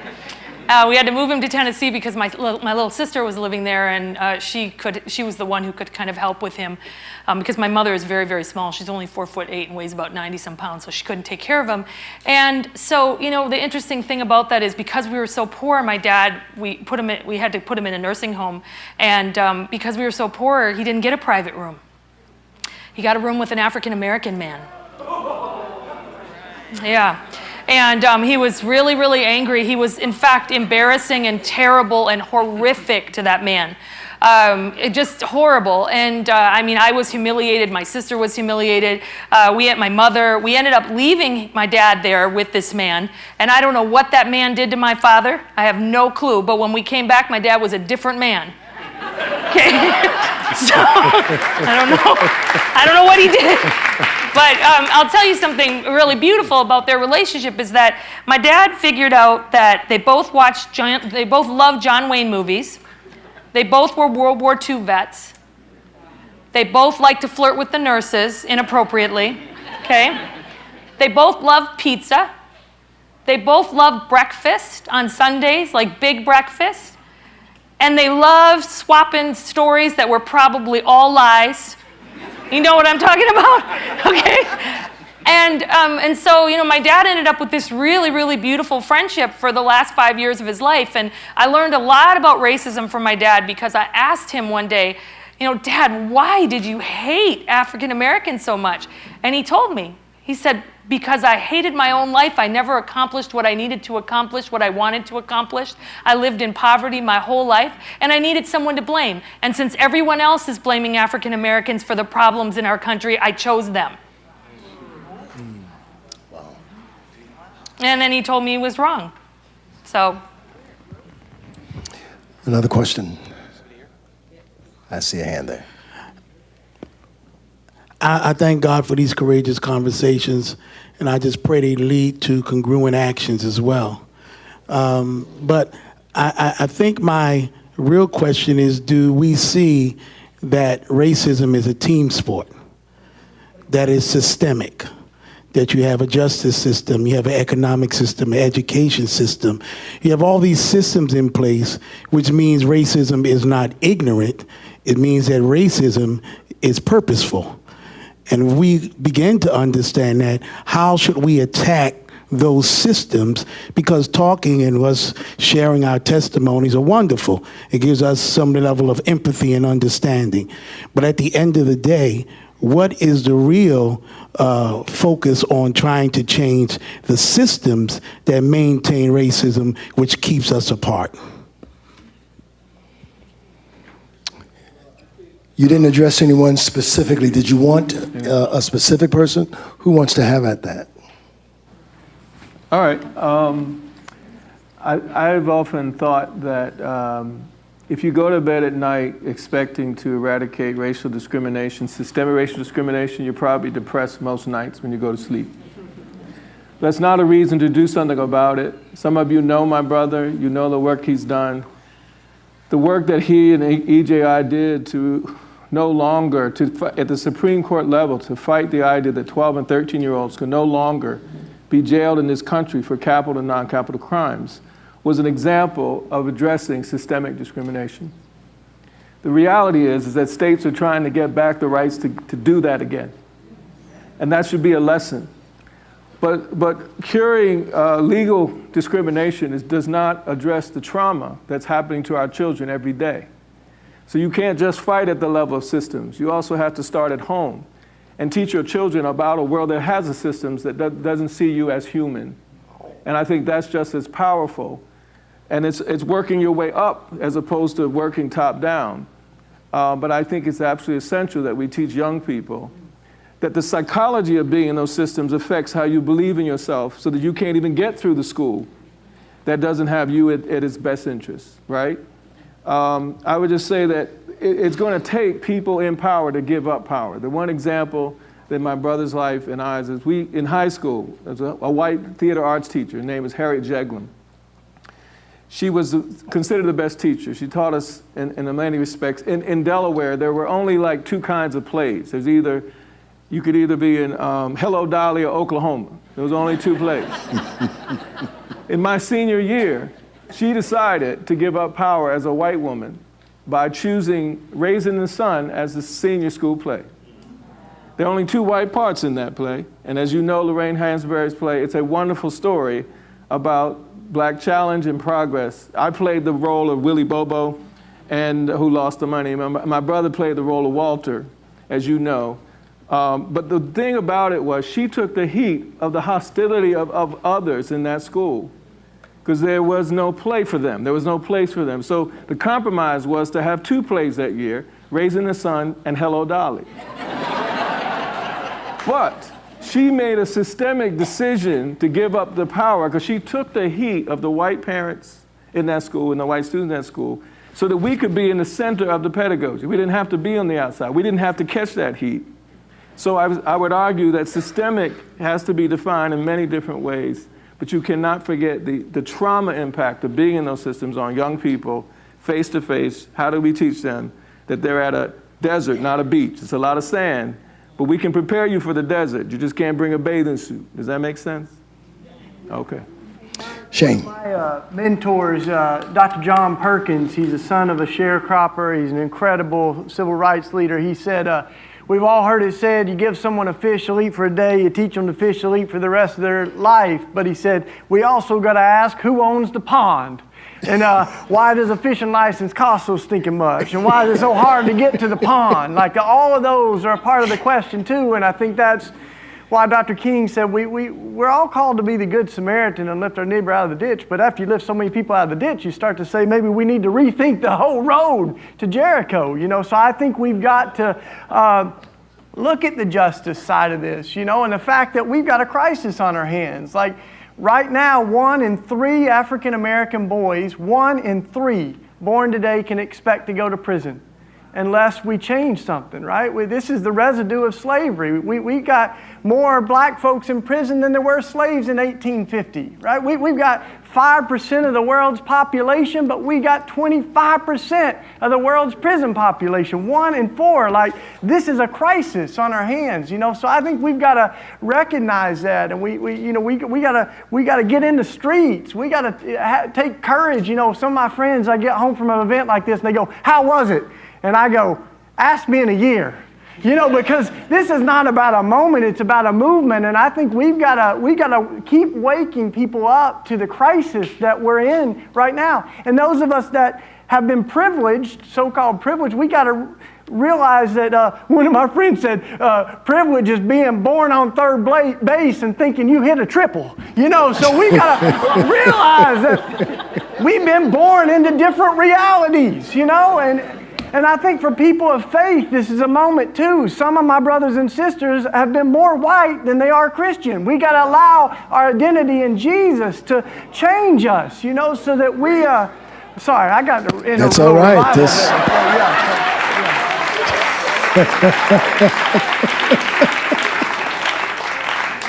Let the church say amen. I think there's a hand that we might have missed. Another hand. Right over here, and then right here as well. 2 more.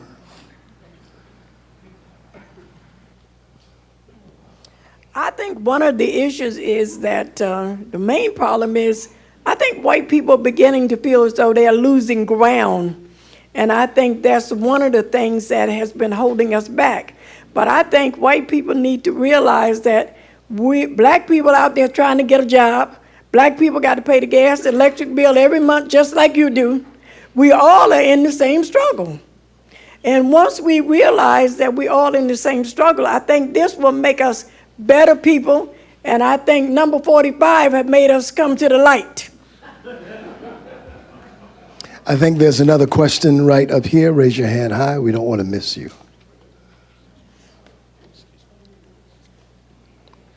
A question for our panel. My question has to do with what can we do about our youngsters? And I'll just give you a little bit of backdrop on that. When Dr. Gassman talked about the Jewish people who constantly say, we'll never forget, you know, and they teach the Holocaust in school, in Hebrew school, and wherever they can. And it seems that once desegregation came about, the civil rights law and all that, when we didn't see those horrendous things on TV and the way we as black people were treated, someone once told me that when we were allowed to assimilate and go to white schools or shop in white stores, that we abandoned our own. And we were so happy to be able to assimilate. And many of our stores and movie theaters closed. So, and when I heard that people like, I think it's Colin Kaepernick and Kanye West, didn't even vote because they couldn't see a difference between Clinton and Trump or 45. So my concern is, there are many of us who have passed on what's happened in our own families, but for the most part, as I talk with the younger generation, I don't get the sense that there's that same passion about where we are today. And, I guess what I wonder is, I don't see our churches leading us in that. I don't see our schools leading us in that, and many of our families, because we're struggling so hard to just make ends meet. I don't think we're indoctrinating or teaching our kids about this. So I guess the question is, do you have any suggestions about where do we go from here to teach our youngsters about where we need to be and what our past was like?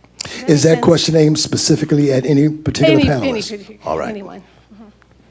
I would just throw in, for the last 30 years, we've been studying a concept called racial socialization. And that's sort of what you're saying, that does it matter if parents talk to their kids about race? Does it affect how they engage in academics? Does it affect emotion, like anger management, depression management? And we've learned a lot that it does. It's a protective factor. The question is why?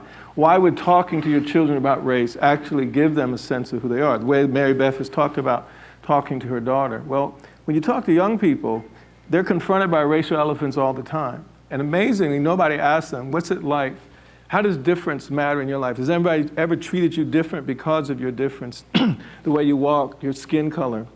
And they have amazing stories, and they come out. And when you give them explicit feedback about, here's what I'd like for you to do, when somebody dismisses you, they are then left, they have a sense of confidence that this is an elephant I have seen before. My parents talked to me about it. We role played it. I don't feel so helpless. I have voice, right? And I have my own way of speaking that voice. And so we've learned not only is a protective factor, just through basic research, but the more explicit you are, the more useful they can take those tools. And we talk about healthy racial comeback lines because adults who are afraid to lose their jobs don't always speak their minds, but young people can't get through a day without defending themselves. If you let a day go by, your social position could change tomorrow if you don't have a comeback that says, I reject your rejection of me. You don't have to curse anybody out, but you have to stand up for yourself psychologically. And I would just say, I'm also Eastern University graduate, so Eastern's well represented. Just want to throw that in. But there's some socialization that I would argue is absolutely necessary for young people to actually be strong in their voice and not swallow that inferiority. And I would just add to that. I mean, I think that there is definitely something to your point about, what I learned about Jim Crow, I did not learn from asking my mother or my grandparents about it, right? And so there are a lot of children who become adults, there are a lot of parents who become grandparents who we know lived through segregation. I mean, we're not talking about, nobody's able to interview their family member who lived through American slavery, right? Like, those people are dead. There are many people who are not dead who lived through segregation in America. Black and white, by the way, because racism touched everybody in America and affected the oppressor and the oppressed. And that's very important. So there are white children, there are black children, who have not talked to their family members, neighbors, anybody that they know that is of a certain age, and they're people of a certain age who it is painful. They did not want to necessarily share those stories. My mom didn't want to talk about, what that meant, the indignities of segregation. She didn't want to talk to her children about that. She wanted to protect her children from that, and also, brace them for the realities that they were going to face, but not from her own personal experience, right? So, and that was a thing that a lot of parents and grandparents, have done. Some people think that did our children and their children a disservice. The internet is a beautiful thing. I personally have an insatiable appetite for that history and context, but not everybody does. But for people who do, that is a resource that is available. So much of what is at the new and beautiful National Museum of African American History and Culture is available online. It is free, and it is there for people who want to learn more. And it's free for everybody, black, white, brown, yellow, whatever. If you want to get that, it is there and available for you to get. And that's true for a lot of cultures that we want to and should want to know more about. So if you're not going to get it from your parent, if you're not going to get it in school, and you probably aren't, frankly, going to get it from your school, there are a lot more places to get that than there used to be. Excellent. I think we have time for one more question. One more question. One more question. I'm sorry. A couple of hands in the back. I know, right? Raise your hands one more time. Right here. We're closest. All right. Thank you. Mr. Claiborne, I was wondering, do you happen to have a podcast or a show? Like, I would love to listen to you. And is there a way that perhaps, I'm a teacher and I'm just, in my class today, when the students had some downtime, I just see how a lot of YouTube shows are real popular. So is there a way that we can get this format where we have something that can, go viral and get them interested in the history and, just, because that's the way to catch them now. It's like, there's no TV. It's like whatever YouTube channel is popular, then that'll spread like wildfire. Shane, did you want to respond to that? I'll just say, you're so nice. And I mean, it's been an incredible conversation. We have a group of folks called Red Letter Christians, because this radio, it was actually a radio host that said to my friend Jim Wallace, said, I read the Bible, there's parts of it I find confusing, parts of it though that I love, and I've always liked the stuff in red, talking about the words of Jesus that are often read. He said, you should call yourselves Red Letter Christians. So we started calling ourselves that, so we got a podcast on the redletterchristians.org. But y'all are welcome to come up to North Philly too. We got a great neighborhood and village we've been trying to build called The Simple Way. So, but I'm just honored to be a part of this panel and conversation, so thanks.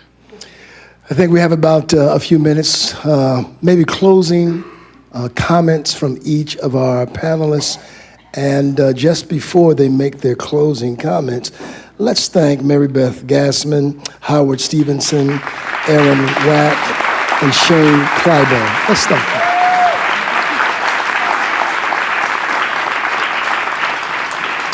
In just a few seconds, closing comments. All right, well, I want to go back to something that Howard was talking about when he talked about the play, right? The plays. And I just want you to think about something. When the play was changed to Raisin in the Sun, white people felt left out. So I just want you to think about that for a minute. Because most of the time, everything in our country is centered around whiteness, and everybody else feels left out. All right. And for those of you who happen to read Oprah magazine, you should look. There's an amazing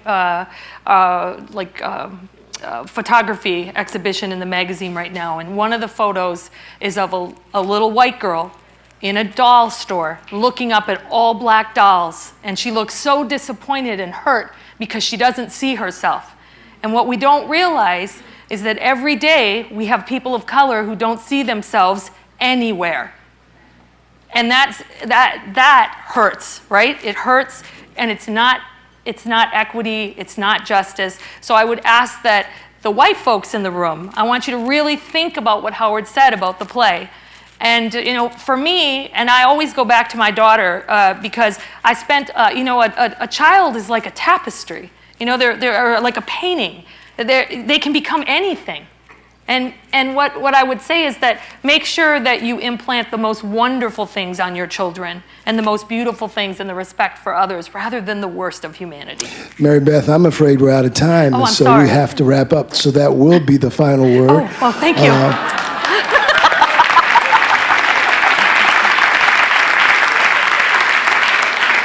Let me recognize Mr. Michael Days of Philadelphia Media, WHYY, WURD, Philly Media, and the American Bible Society. Let's give them a great round of applause, please. Have an incredible night. Thank you. It's been a great conversation.